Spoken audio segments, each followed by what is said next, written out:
cordial saludo para todos, mi nombre es Kevin Bustos Linares, soy estudiante de la Universidad Remington en la tecnología de diseño gráfico publicitario. El motivo del video es para dar el reporte final de la actividad del ecosistema que tomó 4 semanas en realizarse y que yo decidí realizar en la ciudad de Villavicencio. Entonces el motivo de este reporte es entregar un análisis visual de la información recolectada en un ecosistema sin deformaciones y sin contacto directo con los seres humanos. El ecosistema seleccionado para trabajar es un pequeño bosque de planicie en el cual habitan gran variedad de especies, terrestres, aéreas y acuáticas, solo que para esta temporada del año las especies acuáticas no están, en vista de que el pequeño arroyo que se llama Kenane está completamente seco por motivos de la sequía que está viviendo el país en estos momentos. Entonces nos limitamos exclusivamente a especies terrestres y aéreas. Entonces el reporte realizado en la ciudad de Villavicencio, tenemos una temperatura promedio entre los 28 grados centígrados a los 32 grados centígrados, pero varía de acuerdo a las condiciones meteorológicas. Durante el desarrollo de la actividad, la temperatura estuvo por encima de este rango, por lo cual muchas especies que normalmente habitan en el sitio se vieron obligadas a migrar o simplemente desaparecieron, y con los cambios del clima vuelven y aparecen. Durante la semana 1 se logró visualizar durante el día, 2 días de la semana, que la quebrada se encontraba completamente seca. Además de la diversidad de árboles que se encuentran en el sitio, encontramos árboles de ceiba, almendros, cámbulos, capachos, entre otros.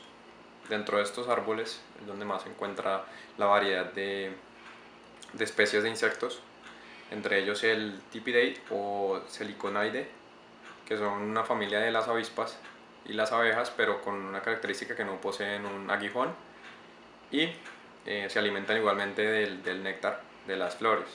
También encontré especies de hormigas Solenopsis que se caracterizan por ser rojas y generalmente es la mordedura de estas hormigas poseen unas toxinas que el contacto con la piel producen dolor y un brote. También logré observar en el sitio un nido de termitas, el cual habían arrancado una gran parte de un tronco y estaban pues sacando materia prima de este árbol, y tenían un nido en el árbol. También existen gran variedad de aves que se logran visualizar esta semana, entre ellos el pájaro peche amarillo, que es difícil capturar en vista de que cuando ven que se acerca algún tipo, una persona o alguien, entonces ellos se marchan, igual que los alcaravanes. Son unas aves blancas, café y negro, que generalmente son territoriales y pues el contacto con los humanos lo tienen como muy aparte. Uno se acerca y ellas se van, entonces es difícil tener una captura. En las fotografías nocturnas se lograron observar algunas especies de insectos, aunque la visibilidad es un poco reducida en la noche, pero pues el ecosistema se desenvuelve sin ningún problema y sin ningún tipo de contacto como manipulación del hombre. Bueno, durante la semana 2 no logré hacer mucho énfasis y no pude visitar mucho el sitio en vista que es una zona restringida.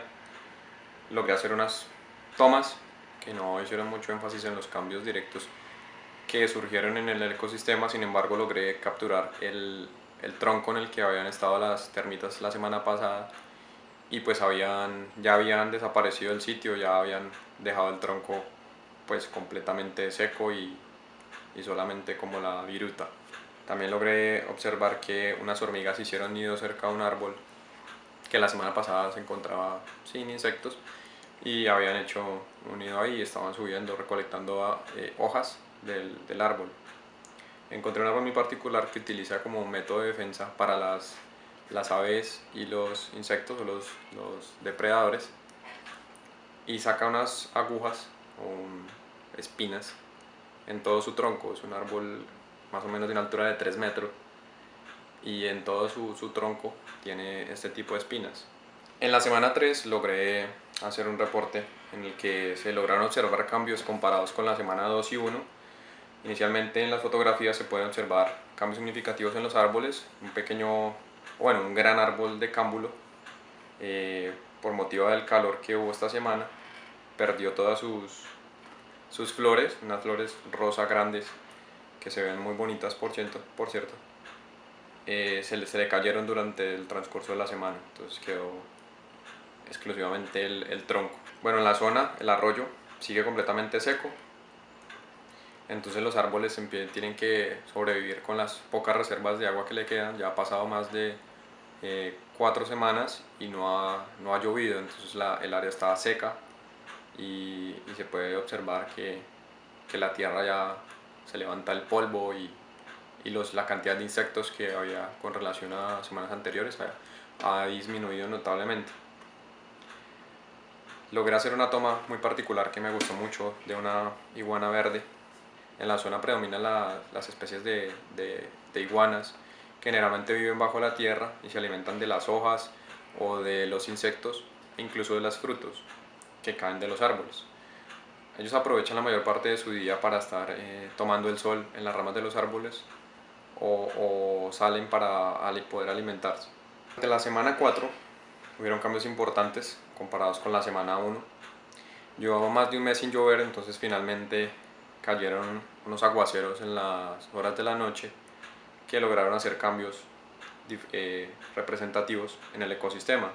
Se logró observar que el prado del pasto volvía a ser verde, algunos árboles que habían perdido sus hojas volvieron a retoñar y se lograron observar nuevamente especies de insectos, de mosquitos, de hormigas, entre otras especies. En las fotografías nocturnas se logró hacer una captura muy particular. Precisamente esa semana había tenido dificultad con las fotografías nocturnas en vista que no había hecho ninguna captura significativa, en vista de que por motivos de visibilidad y que la zona es un poco difícil para hacer tomas fotográficas en la noche, pero pues logré hacer una fotografía en la cual se pueden apreciar el vuelo de una luciérnaga. En vista de que estuvo lloviendo todos estos días, pues surgieron especies de insectos. La luciérnaga estaba haciendo un vuelo en el sitio, entonces con la cámara logré hacer una exposición más o menos de unos 20 segundos para tomar una fotografía en la cual se pudiera notar la iluminación que dejaba la luciérnaga. Entonces logré tomar una foto que particularmente la actividad que tomó 4 semanas en realizarse. En conclusión, se puede decir que el desarrollo de esta actividad fue con el ánimo de hacer un proceso de observación, visualización de cambios en un ecosistema que se encuentra en un constante ciclo de cambios y en el cual se pueden lograr factores determinantes que cambian en los individuos que habitan. Fue un trabajo arduo de observación, tuve que ir varios días durante más de una hora para lograr hacer buenas capturas. Y pues la investigación, el análisis de información, la investigación de qué tipo de árbol es, qué tipo de insecto, qué tipo de animal, cómo se desarrolla, cuál es su ciclo de vida, cuál es el ciclo alimenticio del sitio, y también temas de meteorología, de cambios de temperatura. Entonces lograron responder muchos interrogantes que se tenían inicialmente con los procesos naturales que se dan progresivamente en los individuos y en el sitio. Sin embargo, quedo muy satisfecho con el resultado de la actividad y con el aprendizaje que se pudo obtener con el trabajo del ecosistema.